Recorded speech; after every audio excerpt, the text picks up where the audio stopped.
Hello and thanks for tuning into My Dad Says Audio.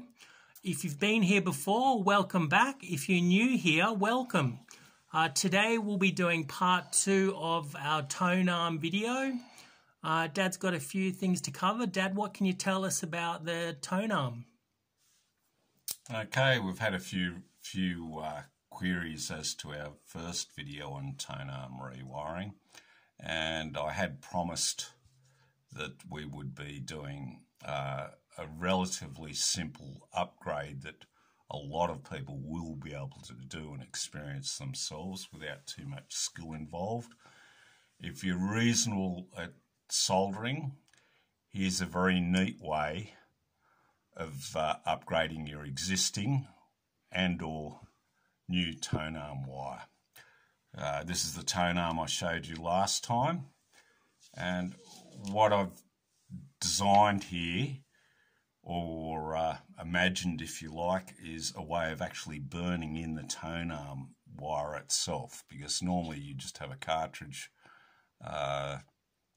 fitted to the tone arm and there's very little voltage involved. I think at a maximum you're probably around about 5 millivolts output maximum, and that's actually at low frequencies there's virtually no output at all because of the way records are equalised. Anyway, it's a clever little device where you can burn in your cartridge. If you have a look here, I'm going to try and show you. We have some limitations as to how good the actual camera is. I'll see if I can get it so it looks a bit better. This is the remains of a cheap cartridge that I had rattling around in the bottom of my toolbox, and as you can see I've pretty much gutted it, all the coils, you know, there was no stylus on this, and I've soldered an RCA cable to it. This cable, the quality of the cable is not important at all. The fact that it just works is enough. What I've done, you can see the cartridge here. I've soldered on the wires. I'll just see if I can get it so we can see it. I've soldered the wires onto the back side of the pins, right? Because what we're going to do is turn this tone arm into an interconnect between a CD player or DVD player and your amplifier. So what happens is, you get this, once you've made this,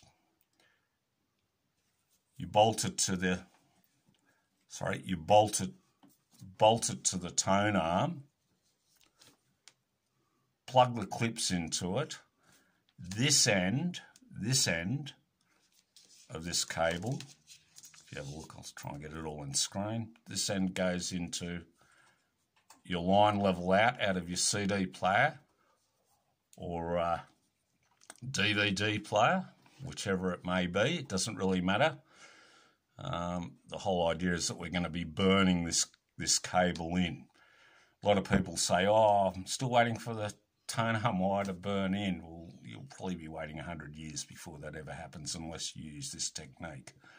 So this will temporarily, so you've got that hooked up there. This end then goes into, I'll just try and show you, this end then goes into one of your line levels in on this, not your phono input. I'm going to emphasise that. Say into an auxiliary input on your amplifier. Yeah, and it becomes your interconnect between your CD player and your amplifier. And you run that for about 2 days, 2 to 3 days. If you can, you put the CD player on repeat and just run it and run it and run it. Both bits must be switched on. I have done a diagram. I'll just try and put this. I have done a diagram, okay, to try and give you some idea of what's going on. Hopefully that makes sense. Whatever you do, do not plug it into your phono stage or phono input. It's potentially, especially if it's transistor, you could ruin it.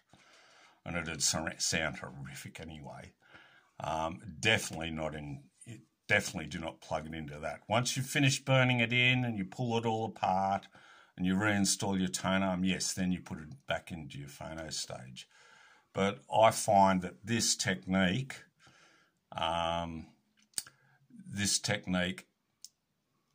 works remarkably well and makes pretty damn close to as much difference as actually rewiring tone arms themselves. The only other thing is there will be a part 3 to this. Initially I thought there'd only be a part 2, but we've actually had a few queries and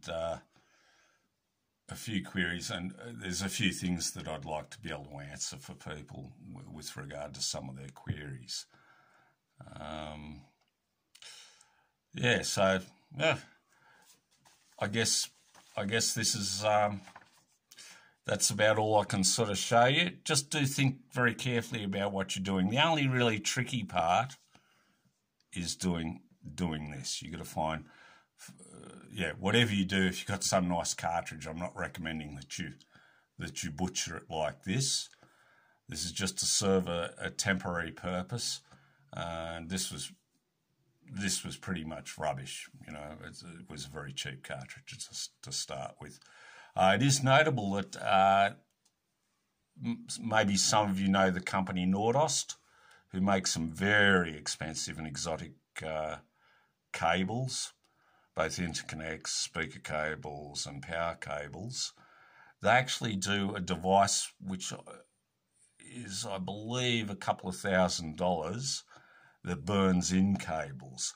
Well, this performs the same task, and they don't have one that will burn the whole tone arm cable in. They do have one where you can, if it's a plug-in, you know, the 5-DIN plug-in, it will burn those cables in, but it won't burn in the internal wire as well.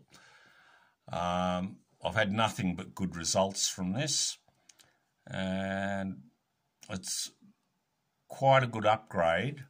I'll just try and show you a bit closer. I'll see how close I can get it before it gets blurry. It's about there. There's some limitations as to that. There.